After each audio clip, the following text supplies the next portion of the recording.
1,000 words, plain paragraph. The sun rose over the jagged Arizona mesas like a burning brand pressed against the sky, spilling gold light across the silent desert. The land was dry, cracked, and vast, full of the kind of secrets the wind tried to whisper, but no one could fully understand. On this particular morning, those whispers carried a warning. It was a warning that reached the ears of Blake Rourke, a solitary rancher who lived miles away from any town, a man known throughout the territory not for violence but for fairness. He had lived many years with only the dust, his horses, and the ghosts of a life he once hoped to share with someone beside him.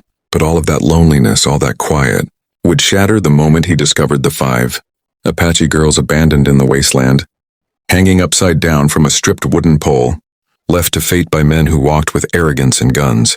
Blake had ridden out early to find a stray mare. His hat was low, his boots dusty, and his mind was on nothing but chores until he heard the faintest sound carried by the wind, a tremor of breath, a soft cry, a plea too weak to form words. At first he thought it was the wind teasing his imagination, but the second time he heard it, he turned his horse sharply toward the sound.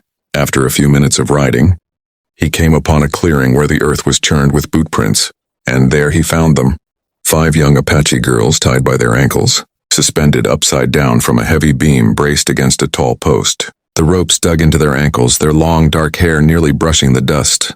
Their eyes were half-lidded, dizzy from blood rushing to their heads. But their spirits, Blake could see, were not yet broken. His breath caught. This wasn't justice. This wasn't punishment. This was cruelty.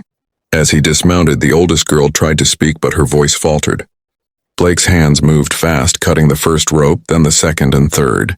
He was careful, steady, but inside him grew a fire hotter than the desert sun.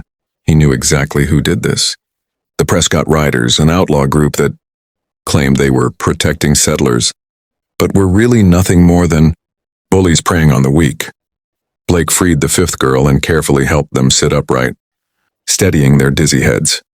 They looked terrified at first, unsure if he was friend or foe, but Blake spoke softly, telling them they were safe, that no one would harm them again. Their breaths came slow, shaky, but the relief in their eyes told him he had done the right thing. What he didn't know, what he couldn't have known, was that the Prescott Riders were already in town bragging about teaching savages a lesson. They hadn't expected anyone to stumble upon the girls until it was too late. Blake lifted the lightest girl into his arms, placing her on his horse while the others leaned on him for support. They were exhausted, bruised, and frightened, but alive. When he asked where they lived, they pointed east toward the scattered foothills where their tribe made camp. Blake knew the route well, but he also knew something else. If the riders saw him escorting the girls home, they would come after him, and they would not hesitate. But Blake Rourke wasn't the kind of man to deliver children to danger just to save himself.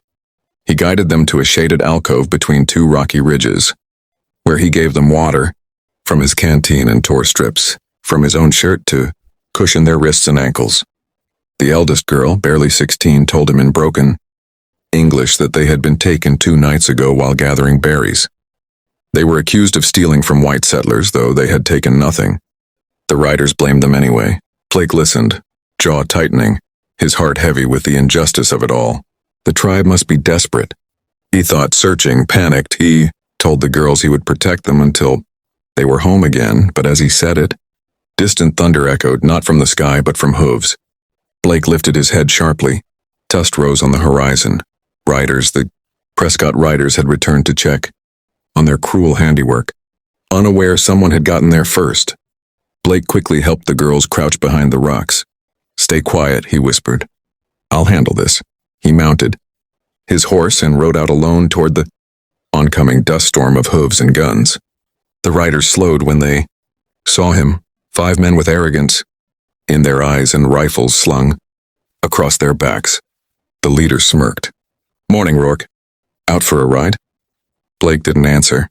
His silence was enough to make the men's eyes narrow. "You seen 5 little thieves hanging out here?" the leader asked, voice dripping poison. Blake waited a beat, then said, "I saw 5 children who never should have been tied up." The riders stiffened. Guns lowered. Tension snapped like a whip. Blake knew what was coming. They were outnumbered 5-1. But he had something stronger than numbers: purpose, justice, and the willingness to stand between evil and innocence even if it cost him his life. The leader snarled. "You made a mistake, Rancher." Blake stared him down. "No," he said, voice steady. "You did." The riders reached for their guns, and the desert air froze between them like the moment before a lightning strike. 1,000 words, plain paragraph. The moment those outlaw hands twitched toward their holsters, Blake reacted, not with violence but with clarity. He reined his horse backward, just enough to create distance while raising both hands slightly, palms open, refusing to escalate what the riders so badly wanted. The leader spat on the ground, frustrated. "Look at him, boys. Thinking he's some kind of hero." Blake kept his voice level. "I won't draw on you unless you force me to." The standoff simmered in the heat. Every man tense as a pulled trigger. At last the leader laughed. "Fine, you give us the girls, we'll let you walk away." Blake didn't move. The riders expected fear, but what they saw was resolve carved into the rancher's face like lines in the canyon. The leader's smile faded. "Where are they?" Blake's eyes were unblinking. "Safe." The riders growled in frustration, and one of them spurred his horse forward, but Blake guided his own mount sideways, blocking the path with calm authority. The younger outlaw hissed, "Move, old man." Blake met his glare. "I've buried men younger than you who thought cruelty made them strong." That single sentence, quiet yet sharp, held the riders in place. They realized the rancher, standing before them, wasn't afraid of them, not even a little. The leader finally snapped. "Fine, we'll search the ridge. If they're here, we'll find them." Blake's pulse quickened, but he didn't show it. "You won't lay a hand on them," he warned. But the riders didn't listen. They began to fan out. Blake knew he couldn't fight 5 armed men alone, not with the girl so close by. Instead, he nudged his horse forward and rode slowly between them, forcing their attention to remain on him.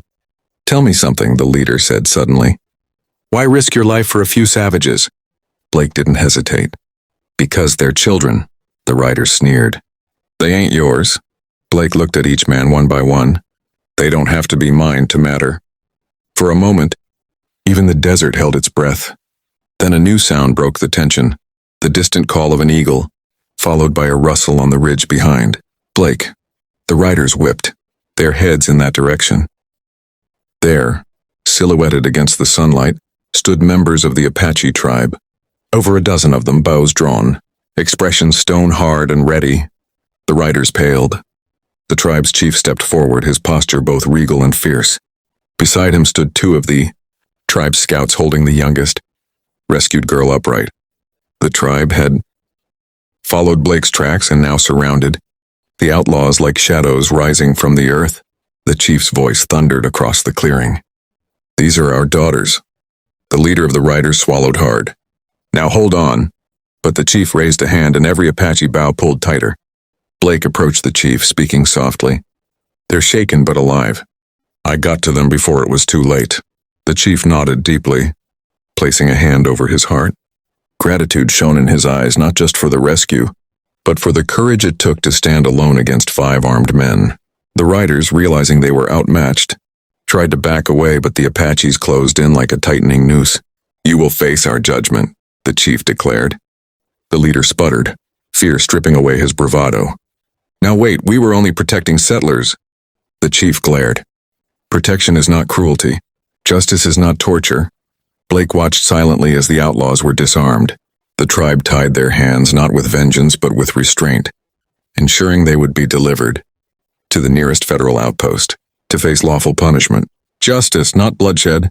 When it was over, the youngest girl approached Blake. Her eyes shimmered with gratitude. "You saved us," she whispered. Blake knelt to meet her gaze. "No," he replied softly. "You saved yourselves by staying strong. I just helped you get home." The chief stepped forward. "Rourke of the desert," he said. "Our people will not forget what you have done today." Blake nodded humbly. Anyone would have done the same. The chief shook his head gently. "No, not anyone." The girls were reunited with their families, wrapped in blankets, comforted, held tightly. Their mothers wept. Their fathers bowed to Blake in respect. As evening settled and the sky blazed purple and gold, Blake prepared to leave. but the tribe insisted he stay for a meal, a gesture of deep honor. Children handed him food. The elders thanked him. The rescued girls sat close together, safe at last. Blake felt something shift in his chest, a warmth he hadn't felt in years. Belonging, connection, purpose. When he finally mounted his horse to ride home, the chief raised his hand in farewell. "You walk alone, rancher," he said. "But today you did not stand alone." Blake tipped his hat and rode into the fading dusk, the desert quiet once more. Behind him, 5 young lives were restored. Ahead of him, he felt for the first time in years that maybe he wasn't condemned to loneliness after all. And as the stars began to glow above the mesas, Blake Rourke carried home a truth worth more than gold, that sometimes doing the right thing makes a man whole again.